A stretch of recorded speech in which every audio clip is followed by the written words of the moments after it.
जय श्री कृष्णा। आप सभी का आपके अपने चैनल समृद्धि में स्वागत है। आज हम सुनने वाले हैं श्रावण मास के शुक्ल पक्ष की तृतीया, जिसे हरियाली तीज के नाम से जाना जाता है, इस व्रत की व्रत कथा को। श्रावण मास के शुक्ल पक्ष की तृतीया को श्रावणी तीज कहते हैं, परंतु ज़्यादातर लोग इसे हरियाली तीज के नाम से जानते हैं। यह त्यौहार मुख्य रूप से उत्तर भारत में मनाया जाता है। इस दिन महिलाएं माता पार्वती जी और भगवान शिव जी की पूजा करती हैं। इस दिन महिलाएं निर्जला व्रत रखती हैं। इस व्रत को करवा चौथ व्रत से भी अधिक कठिन व्रत बताया जाता है। इस दिन बिना भोजन जल के दिन व्यतीत करके दूसरे दिन सुबह स्नान और पूजा के बाद व्रत करके भोजन ग्रहण किया जाता है, इसीलिए इसे करवा चौथ से अधिक कठिन व्रत माना जाता है। इस व्रत को करने से अखंड सौभाग्य का आशीर्वाद प्राप्त होता है और दाम्पत्य जीवन सुखमय होता है। वहीं कुंवारी कन्याएं यदि इस व्रत को करती हैं तो उनको योग्य वर की प्राप्ति होती है। जगह जगह झूले पड़ते हैं। इस त्यौहार में स्त्रियां हरा लहरिया या चुनरी में गीत गाती हैं, मेहंदी लगाती हैं, श्रृंगार करती है, झूला झूलती हैं और हरियाली तीज के गीत गाकर नाचती हैं। हरियाली तीज के अनेक स्थानों पर मेले लगते हैं और माता पार्वती की सवारी भी बड़े धूमधाम से निकाली जाती है। शिव जी ने माता पार्वती को उनके पूर्व जन्म का स्मरण कराने के लिए तीज की कथा सुनाई थी। भविष्य पुराण में देवी पार्वती बताती हैं कि तृतीया तिथि का व्रत उन्होंने बनाया है, जिससे स्त्रियों को सुहाग और सौभाग्य की प्राप्ति होती है। मान्यता है कि हरियाली तीज के दिन माता पार्वती और शिव जी की आराधना सच्चे मन से करने से मनोकामना जरूर पूरी होती है। अगर आप भी हरियाली तीज का व्रत इस बार रख रही हैं तो इस व्रत कथा को अवश्य सुने, क्योंकि हरियाली तीज व्रत कथा के बिना व्रत पूरा नहीं माना जाता है। चलिए सुनते हैं हरियाली तीज व्रत की कथा। कहा जाता है कि इस व्रत के महात्म्य में की कथा भगवान शिव ने पार्वती जी को उनके पूर्व जन्म का स्मरण करवाने के लिए इस प्रकार कही थी। हे गौरी, पर्वतराज हिमालय पर गंगा के तट पर तुमने अपनी बाल्यावस्था में अधोमुखी होकर घोर तप किया था। इस अवधि में तुमने अन्न नहीं खाकर केवल हवा का ही सेवन किया था। इतनी अवधि तुमने सूखे पत्ते चबाकर खाए थे। माघ की शीतलता में तुमने निरंतर जल में प्रवेश कर तप किया था। वैशाख की जला देने वाली गर्मी में पंचाग्नि से शरीर को तपाया। श्रावण की मूसलाधार वर्षा में खुले आसमान के नीचे बिना अन्न जल ग्रहण किए व्यतीत किया। तुम्हारी इस कष्टदायक तपस्या को देखकर तुम्हारे पिता बहुत दुखी और नाराज होते थे। तब एक दिन तुम्हारी तपस्या और पिताजी की नाराजगी को देखकर नारद जी तुम्हारे घर पधारे। तुम्हारे पिता ने आने का कारण पूछा तो वह नारद जी बोले, हे गिरिराज, मैं भगवान विष्णु के भेजने पर यहाँ आया हूँ। आपकी कन्या की घोर तपस्या से प्रसन्न होकर वह उससे विवाह करना चाहते हैं। इस बारे में मैं आपकी राय जानना चाहता हूँ।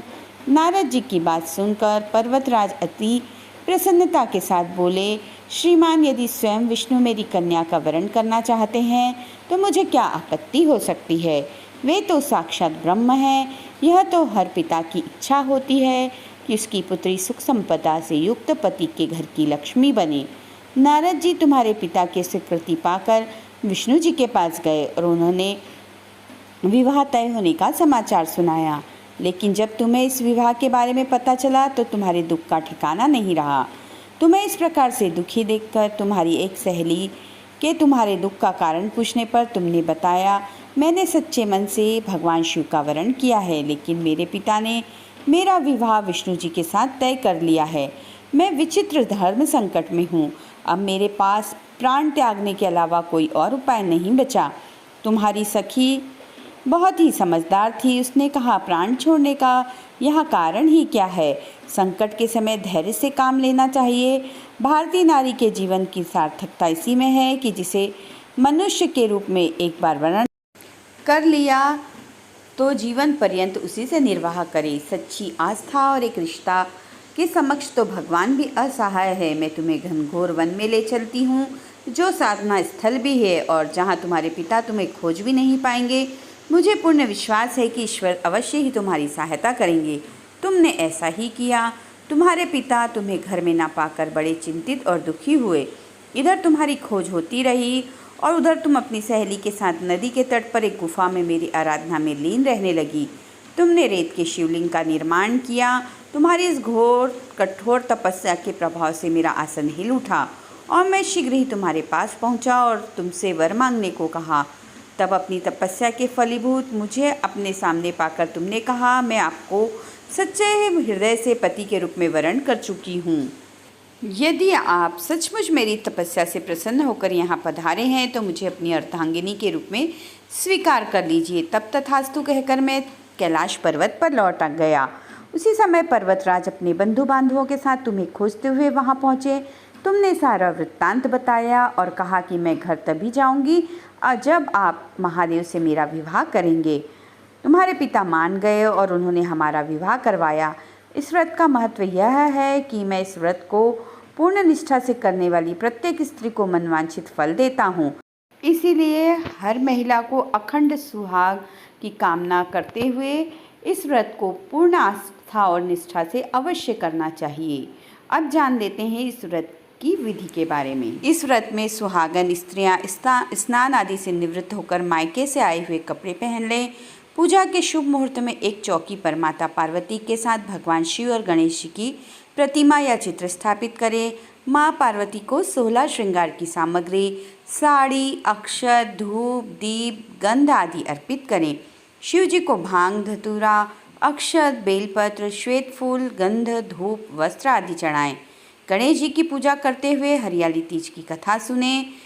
भगवान शिव और माता पार्वती की आरती करें। भगवान को भोग अवश्य लगवाएं और आशीर्वाद मांगें अपने पूरे परिवार की खुशहाली के लिए। तो इस प्रकार इस व्रत को संपन्न करें। तो वीडियो अच्छा लगे तो प्लीज़ इसे लाइक करें, फ्रेंड्स और फैमिली में शेयर करें और चैनल पर यदि नए हैं तो प्लीज़ चैनल को सब्सक्राइब करें। मिलेंगे अगले वीडियो में, तब तक के लिए जय श्री कृष्णा, राधे राधे।